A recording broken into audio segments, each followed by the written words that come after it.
Hi, everyone. So today I've got a special guest, Suzanne Rath, and Suzanne is a physiotherapist and executive health coach and founder of Wellness Embodied, which is a multidisciplinary clinic based in Cairns. She's built a leadership philosophy grounded in endurance, energy, and purpose, and she walks the talk. She has her own second business as an executive leadership coach, working with women in leadership positions. So, welcome, Suzanne. Thank you. Tell me, I'm dying to hear the origin story from your mouth proper about what happened 12 years ago for you. Yeah, so I kind of say to people that I'm on to like Sue's 3.0 in terms of my evolution right now. Yeah, wow. So Sue's 1.0 was like physio, had a sports medicine master's, worked with pretty high level sport in Ireland, volunteered in Uganda, moved to Australia because I wanted to come on an adventure. And so I was living in Sydney, enjoying my life, working 3 jobs as a physio, and was cycling home from work one day in Alexandria when a car pulled right across in front of me and I hit it with my face. Oh, God. And so, yeah, so that was fun. And so I had multiple fractures in my jaw and blood coming out of my ear. And I remember being in the ambulance and the paramedic saying, look, it looks like you fractured your jaw, but also because you've got this blood coming out of your ear, you're going to have this team of neurologists around you as soon as we get Yeah, to the hospital, but don't panic. that's a real red Um, flag, isn't it? yeah. And so I wasn't panicked because I'm like, right, this is physical stuff. It's fine. The CT scan was really cool because there was multiple fractures here. And I remember just lying there and I was more just irritated that they weren't letting me out of hospital. So I was in ED for hours and, waiting as you do. And health professionals aren't the greatest waiters or hospital visitors, I reckon. Yeah. And so I finally get discharged. I have a surgery date. My surgeon's name is Dr. Risk. Not joking. One of my surgeries was on Friday the 13th. And I'm thinking, yeah. So I'm like, this is great, whatever. I'll have a few weeks off work. It'll be fine. Like I can maybe start writing my book and yeah, everything's going to be great. So I go back, I have the surgery. This is when apparently they don't do this anymore, but I had arch bars. So they're like braces on steroids, horrendous. So Ah, maybe like 14 little hooks each side of my gums, and my teeth were wired together. So for somebody who likes to talk, for the first 2.5 weeks, I had to communicate on a whiteboard. yeah, And so wow. I really got the negative of the patient experience where surgeons, doctors would talk to my partner. They didn't even address me. Ah, Nobody had the patience for me to write down all the things I wanted to say. And yeah, that's horrific. yeah, so that was pretty confronting. And then I guess, I sort of hit that point, right? That 6 or 7 week point where the fractures were healing, but I was in a mess. Mm, So I was like climbing the walls with anxiety. I couldn't sleep. I couldn't focus. And I kept thinking all this would get better. And so when I went back to work in private practice, I just couldn't do it. Like I couldn't focus. I couldn't go like patient, patient, patient. And like cognitively, I was noise sensitive. So all of our friends were turning 30 at that time, and I couldn't go, like, I couldn't enjoy people's parties or anything, yeah, even a you couldn't go dinner. out. Yeah. So even a dinner, if somebody was talking to the right of me, I couldn't focus on the person to the left.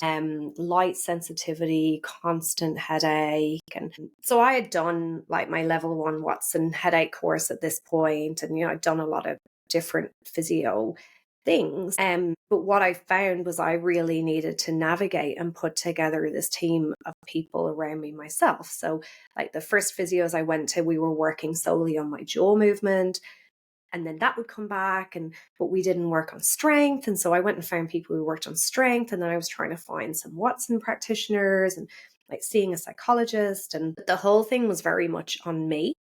Yeah. Yeah. And so like at the same time I was being dragged into I was part of a CTP claim, right? And which is another fun and exciting thing that you never properly understand till you're on the other side of it. And so I'm going around all these surgeons and like psychiatrists and being dragged to all these people by lawyers. And one psychiatrist diagnoses me with adjustment disorder, which is that you're not adapting to the new normal after a trauma. And I'm like, well, no, I'm not adapting because I'm not willing It to accept seems an this as my normal. oversimplification. Yeah, this is not my normal. My normal is there, and that's where I'm going. So no. And so I guess I really had that vision that, like, number one was to get back to private practice and to get back to running and doing things without being in this constant state of pain and anxiety and poor focus. So I had this real drive to put together that team around me because I knew what I was capable of and I knew where I wanted to be. So Yeah. that was like first part of me. So that's a big, why behind my clinics. I mean, it took me 2 years to get back to a stage where I got back into private practice. I left Sydney, I moved to Catherine, total opposite.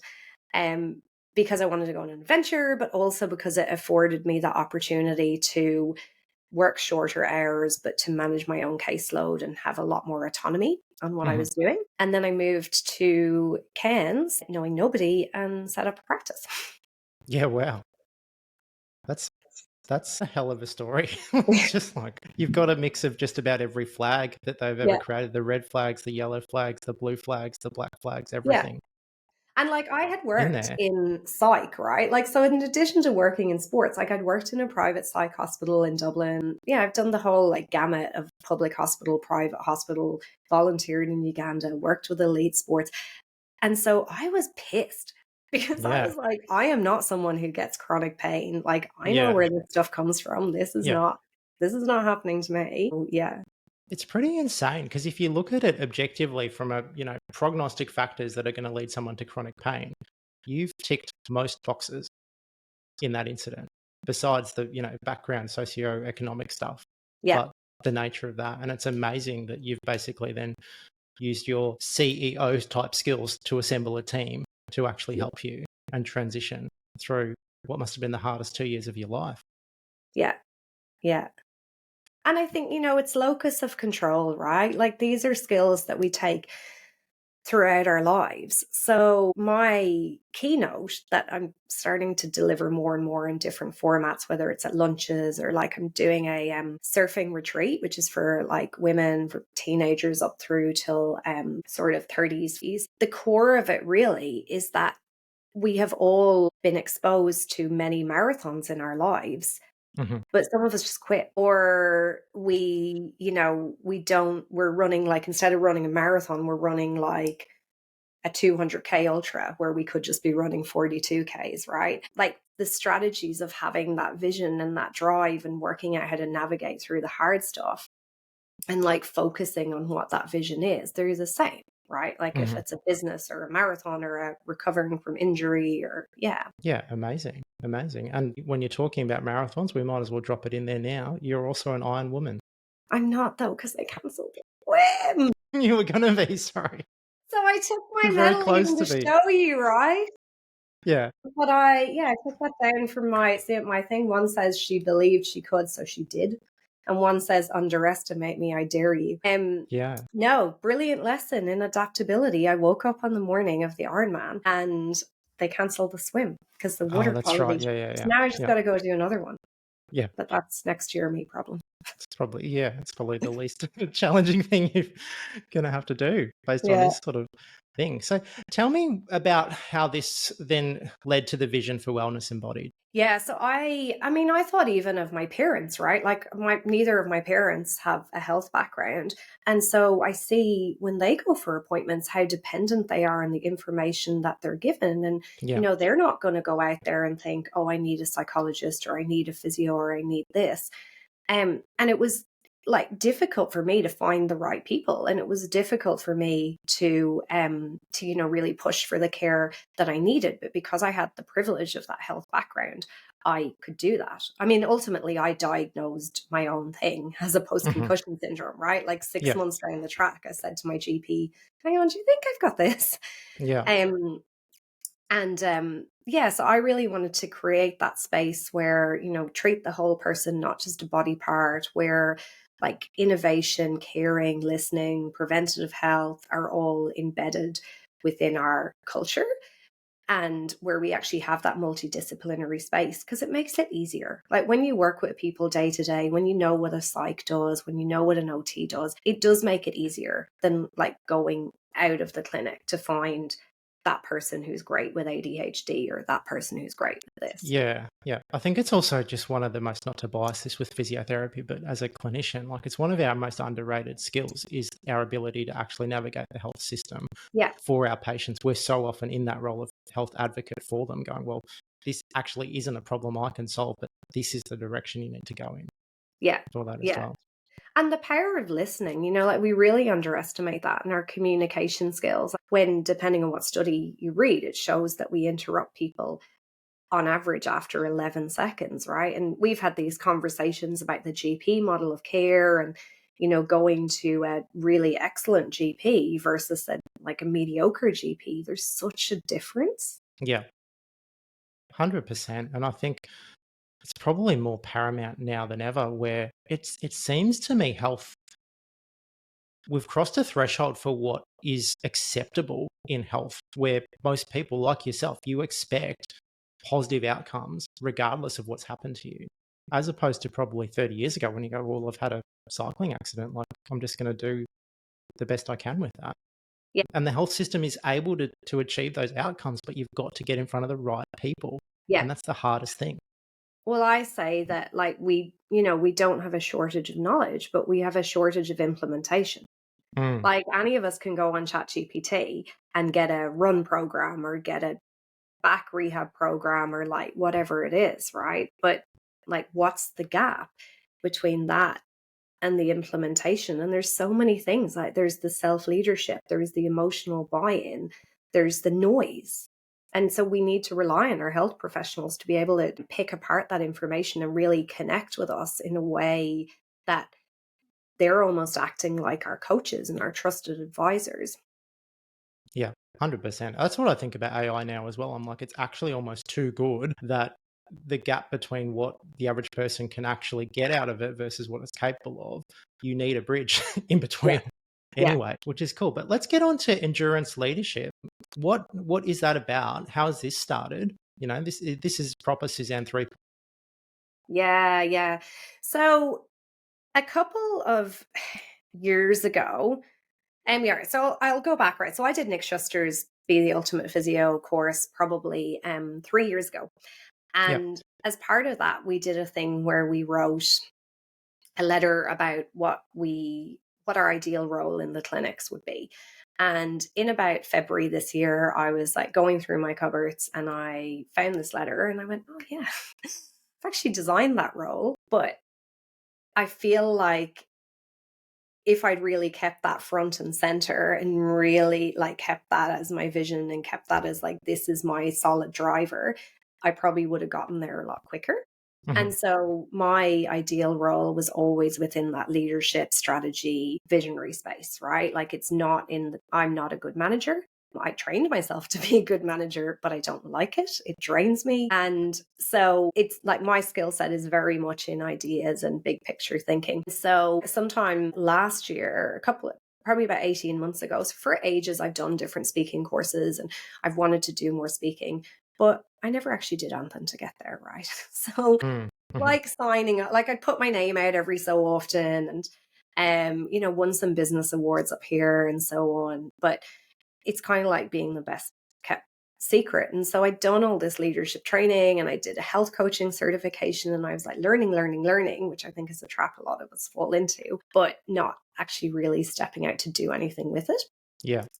And I got a mentoring program as part of, so I won the Cairns Businesswoman of the Year a couple of years ago.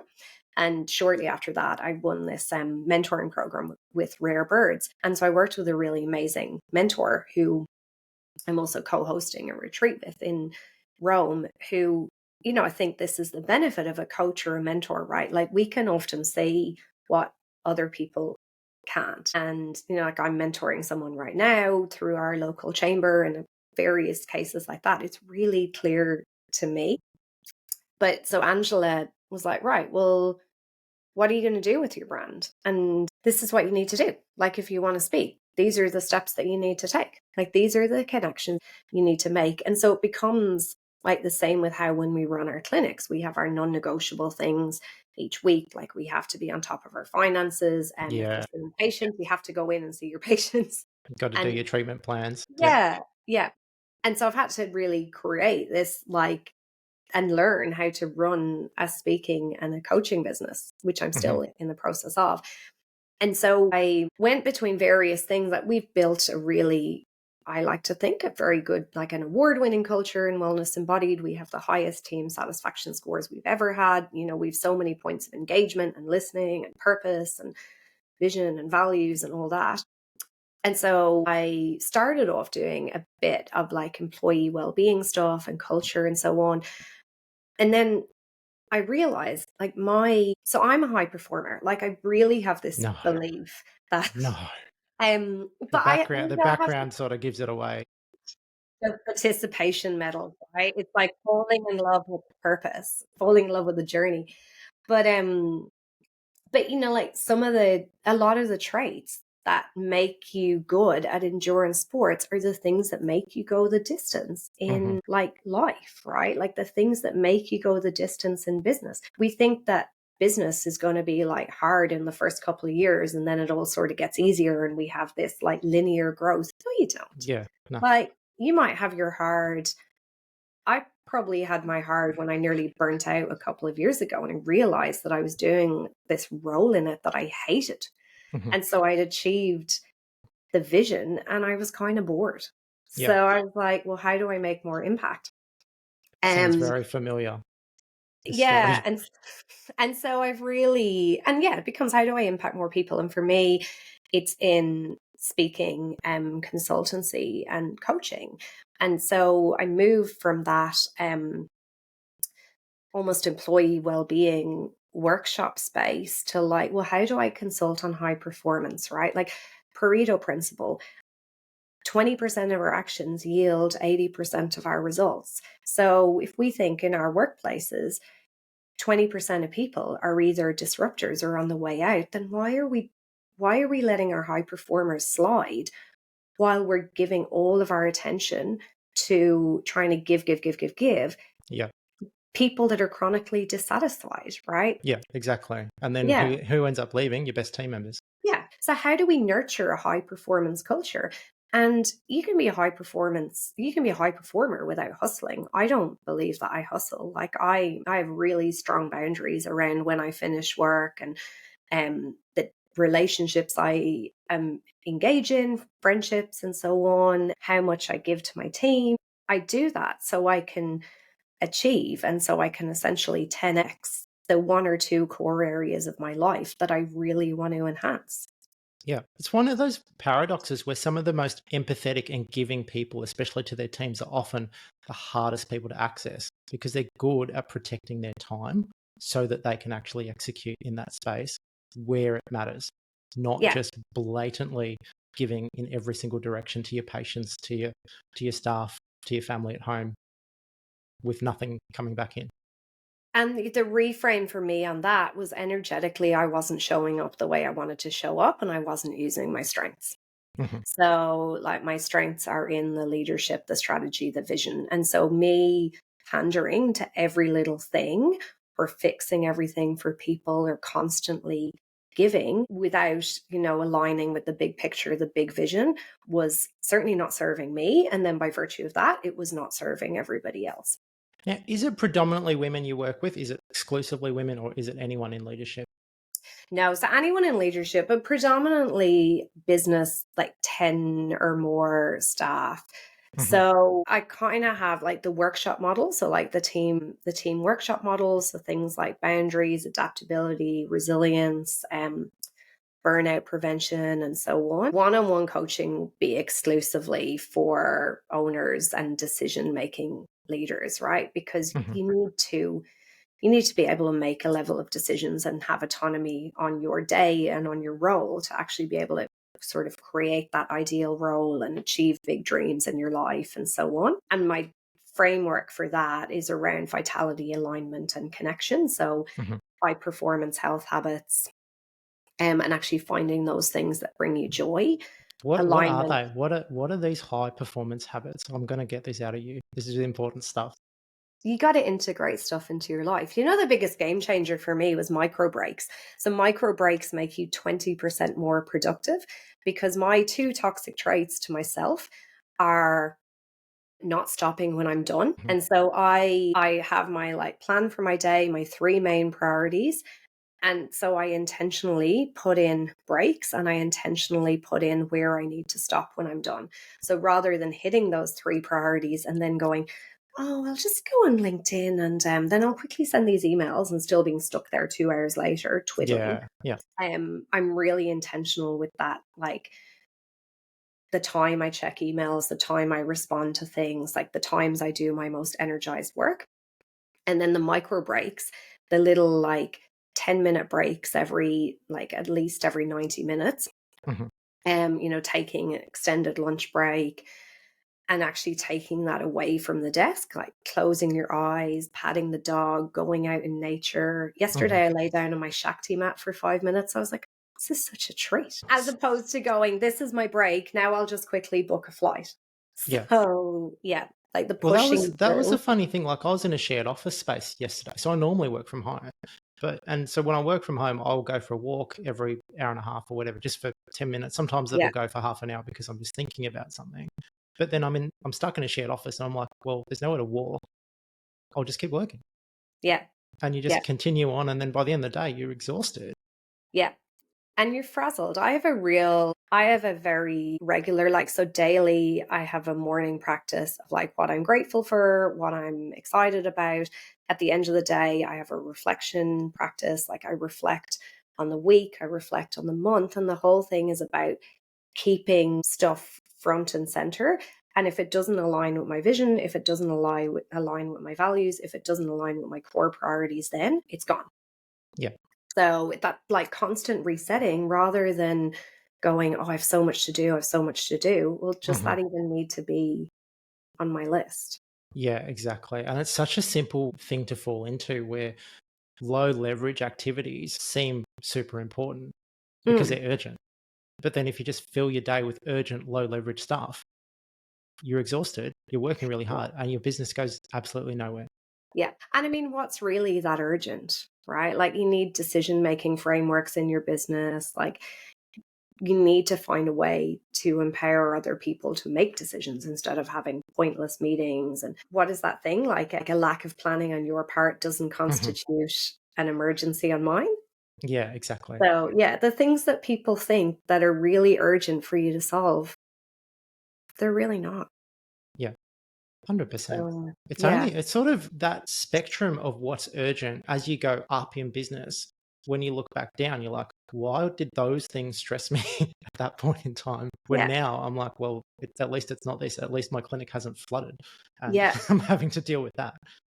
And this, a lot of things are a choice. I just did my advanced disc training so I can do like the workshops and paired disc and team disc assessments and all that kind of stuff. And the interesting thing that they said, right, like disc isn't a personality, they're behaviors. Yeah. So, yes, if we work too much of the time out of our natural behavior state, then that's going to be exhausting and draining for us. But we still have a choice.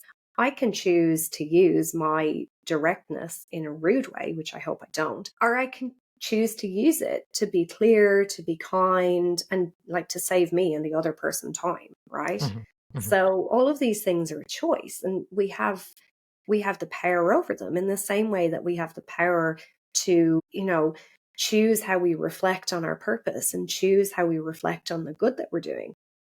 So if I get annoyed with the practice, or, if I start to think, oh, I'm not doing this or this isn't moving quickly enough, I choose to reflect on like the money that we're giving to charity Mhm. or the positives within it, rather, and the big picture and the vision, rather than the day-to-day little things that maybe aren't 100% how I'd like them.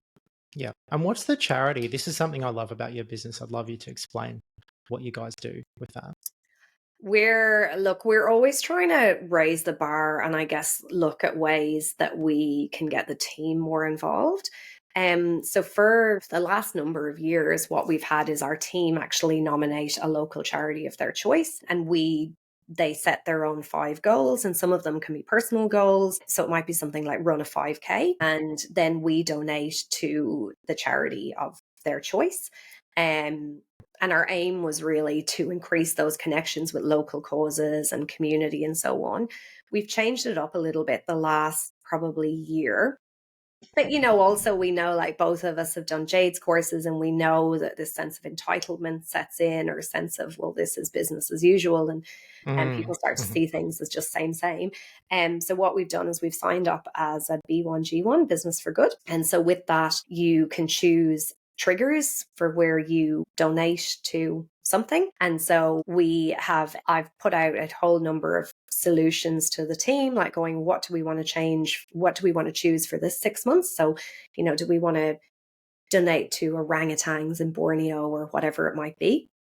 And B1G1 measures the number of impacts you give. So every week we get an email that will say, this week you've provided clean water to 40 children. You've provided school books to 10 kids. You've provided food and shelter to 15 rescue animals. And so they're actually small amounts of money, but we have impacts set up for delighting the client as well. So for new patients, to thank you for taking the first step to look after your health, we invite you to scan, and then we'll make a donation to one of these 3 causes. Yeah, so that's pretty fun. And then we got a couple of local charities that we team up with as well. Like, we generally volunteer at the Cardiac Challenge for the Hospital Foundation. And we've just set up a bit of a collab with Moya Moya, which is a really rare disease that the lady who I know, her son suffers from it, and she set up Moya Moya Australia. And a lot of that's about raising awareness amongst health professionals too. So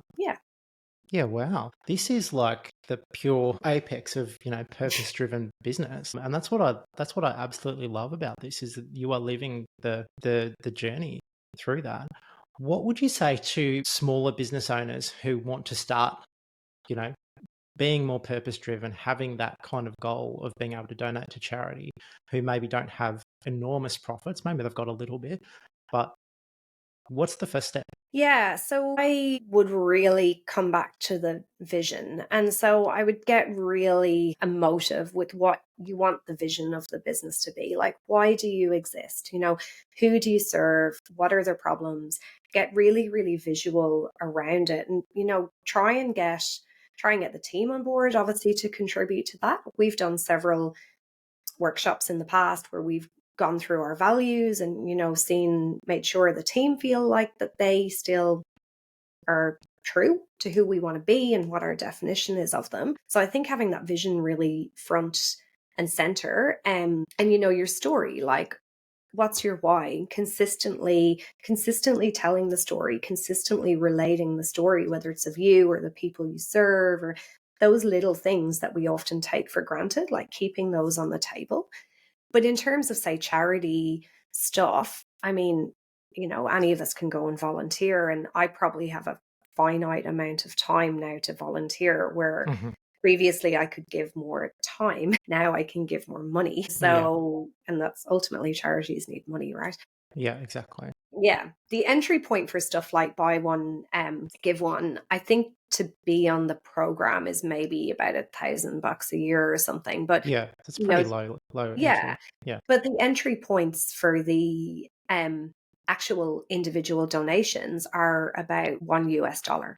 Yeah. So you can choose what you like. So we've chosen the smaller amounts for people hitting their weekly goals. So of our team, like if our team say, I, hit a utilization of this, or, I did all of my treatment plans or whatever it might be, then they scan for whatever they choose for the smaller weekly goal. And then for the monthly and quarterly goals, there's a bigger amount that we donate, but you can kind of choose. And yeah, it's a brilliant way of getting people to adhere to the direction we want the business to go in, without using a stick-based approach, which is a punishment, which is the classic, these are your KPIs and you've got to do this now type thing, where we've got a carrot instead.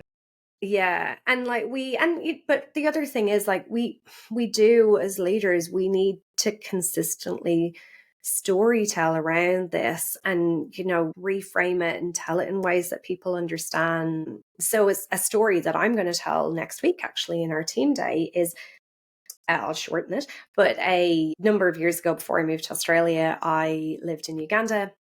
And I was volunteering in a hospital. My housemate was volunteering in the university, teaching nurses in the same hospital. And there was no clinical reasoning.